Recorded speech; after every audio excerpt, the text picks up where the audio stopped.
Assalamualaikum warahmatullahi wabarakatuh. Eh, Berbagi cerita sedikit nih tentang kolam ikan nila. Jadi saya semenjak dari awal penebaran bibit, saya beli bibit 100 ekor. Mungkin sudah 50 ekor yang mati dan sisanya sekarang itu sekitar 50-an lah. Itu kenapa ya penyebabnya mati? Setelah menurut pengalaman saya pribadi, saya lihat hari demi hari, waktu demi waktu, itu kematiannya seperti insang yang berwarna merah. Penyebab kematian pada ikan nila. Terus perut berwarna hijau. Yang pertama itu sih banyak insang yang berwarna merah. Jadi untuk mengatasinya, pertama itu saya cari-cari di sumber internet, saya temukan cara mengatasinya dengan cara garam kerosok. Saya kasih garam kerosok, memang benar. Besoknya kematian pun berkurang. Kemudian besoknya dan terus berjalan, ada lagi yang mati, perut berwarna hijau. Saya cari-cari lagi di internet gimana cara mengatasinya. Itu harus mengganti air katanya. Ya udah saya ganti, tapi airnya saya habiskan. Itu malah membuat ikan pada stres semua.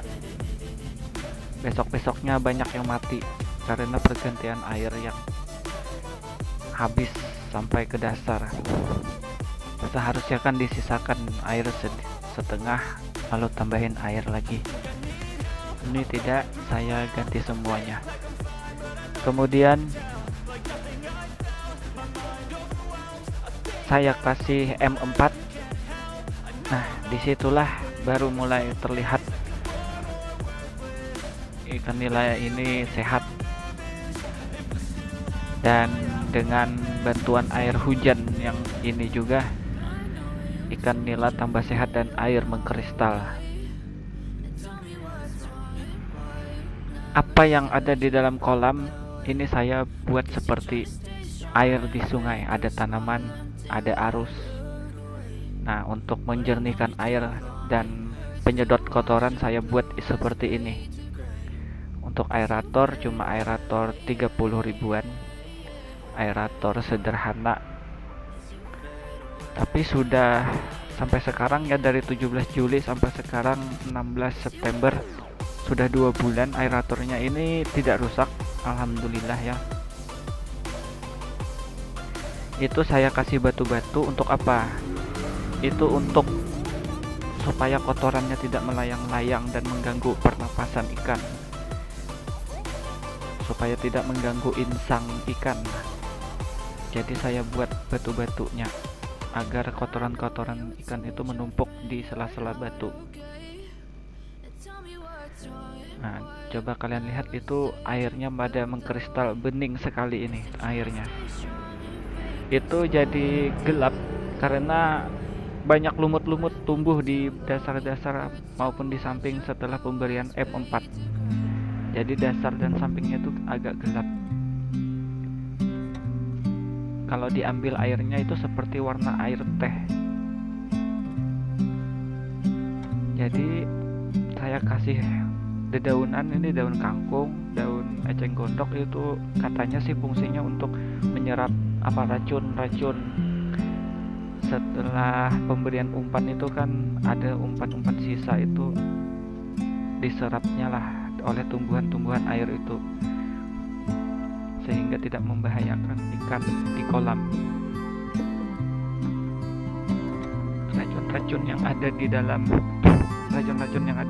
air itu tidak membahayakan ikan karena sudah banyak tumbuhan yang ada di kolam.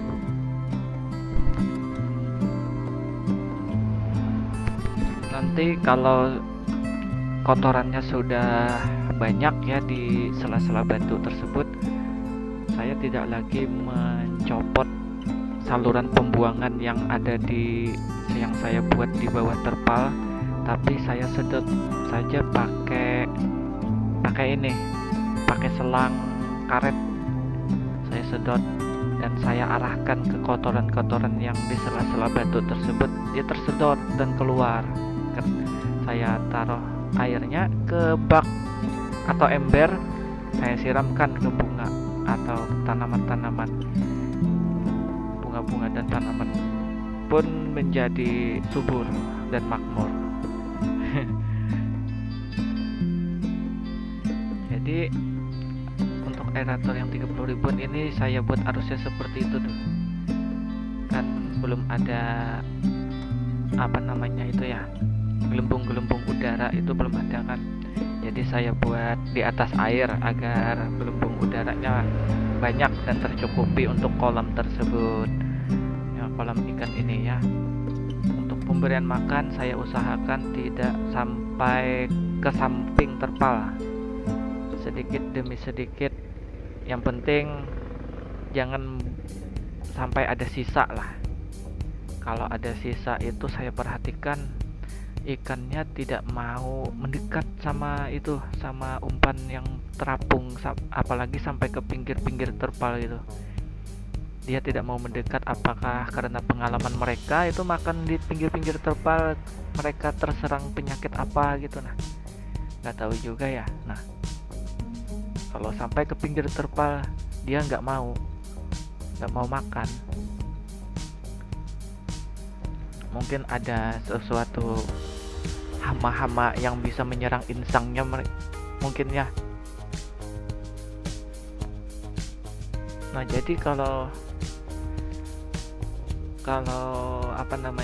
mati mendadak itu saya puasakan dulu. Saya tambahin M4 dan saya tambahin garam. Saya taburin garam kalau ada yang mati mendadak sekarang ya. Terus saya kasih daun dan saya puasakan, kasih daun pucuk pepaya. Karena puasa ya mereka ya, karena puasa selama 1 hari atau 2 hari mereka terpaksa makan daun tersebut. Akhirnya ikan nila saya ini kebal terhadap penyakit. Sampai sekarang tidak ada lagi kematian pada ikan nila yang ada di kolam terpal kecil ini.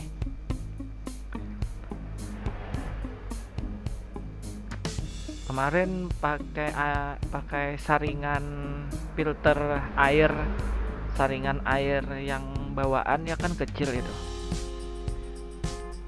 itu membuat air kolam itu tidak bening, malah lama kelamaan kalau sudah banyak kotorannya itu airnya malah keruh. Jadi saya buat filter airnya seperti ini dan akhirnya hasilnya sangat memuaskan teman-teman.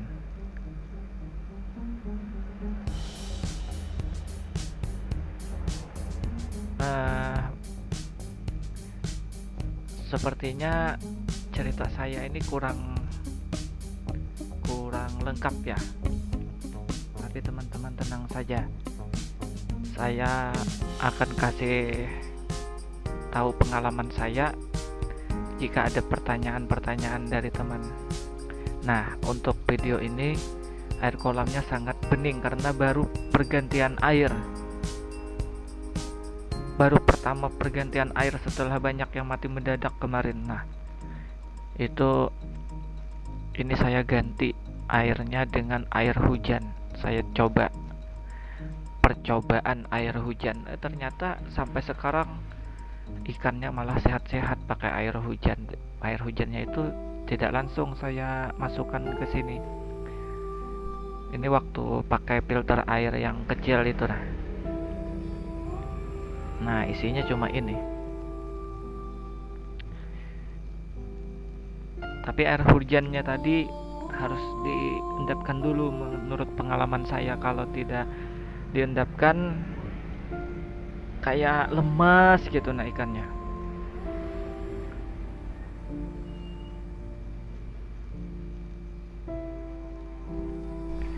Nafsu makannya berkurang sepertinya gitu. Nah, ada lagi nih teman-teman.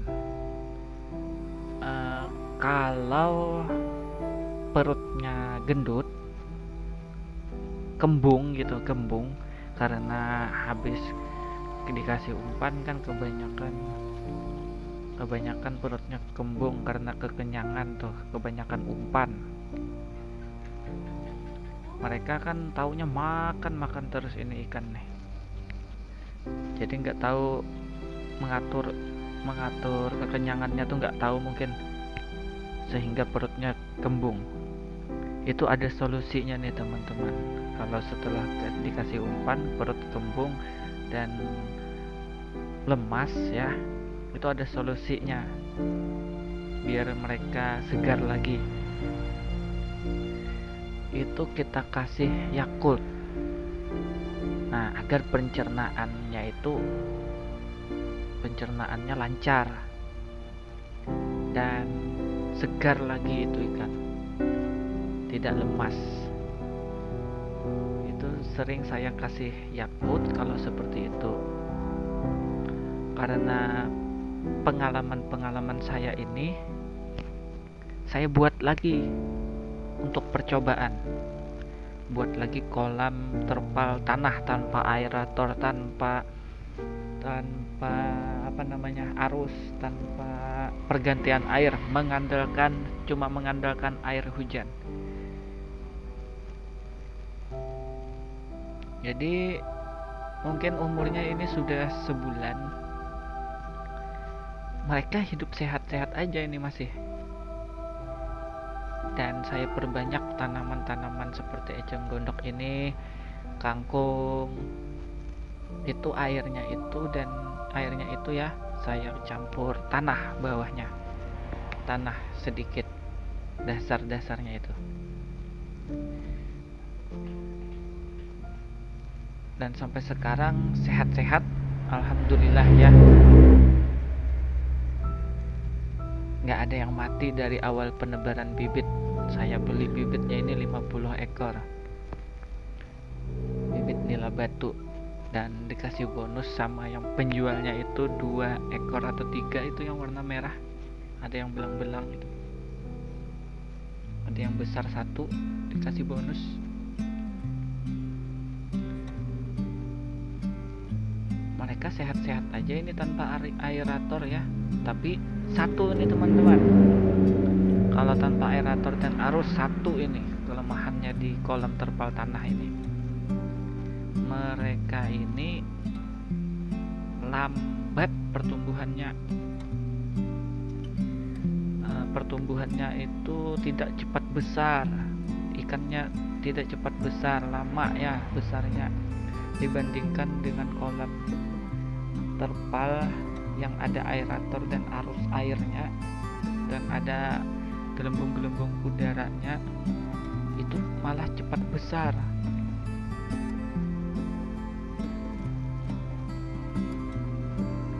Jadi yang di kolam terpal tanah ini umpan pelet juga. Kalau air sih saya isi full, apalagi kalau hujan saya senang banget itu, karena air kolam yang ada di kolam terpal tanah ini penuh.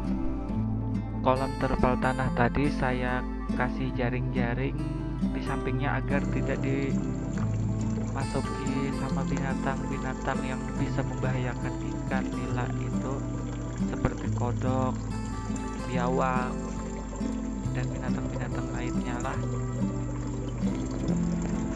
Kemarin ada yang bertelur, terus telurnya dimakanin ikan. Syukur ikannya gak kenapa-napa, telur kodok ya. Nah, ini pada 16 September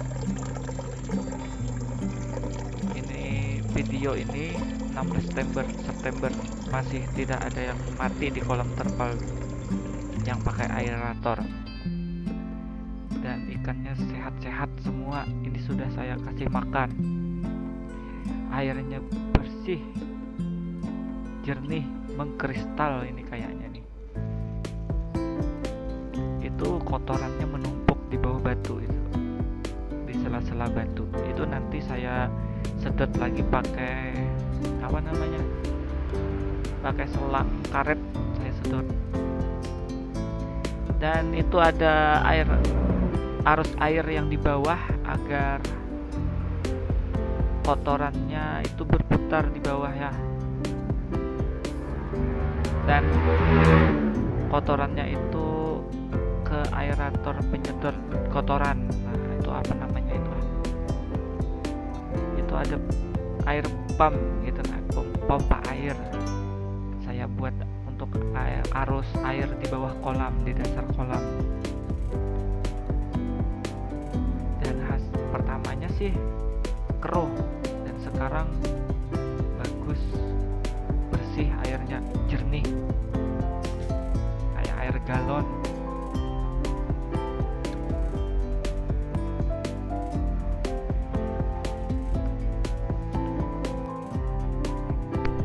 Mungkin sampai di sini saja cerita saya. Mohon maaf untuk kekurangannya, dan sampai jumpa lagi di video selanjutnya. Terima kasih juga atas semua yang sudah menonton video saya. Saya sangat-sangat berterima kasih. Saya mohon maaf lahir dan batin atas kekurangan video saya. Wabillahi taufik wal hidayah. Wassalamualaikum warahmatullahi wabarakatuh.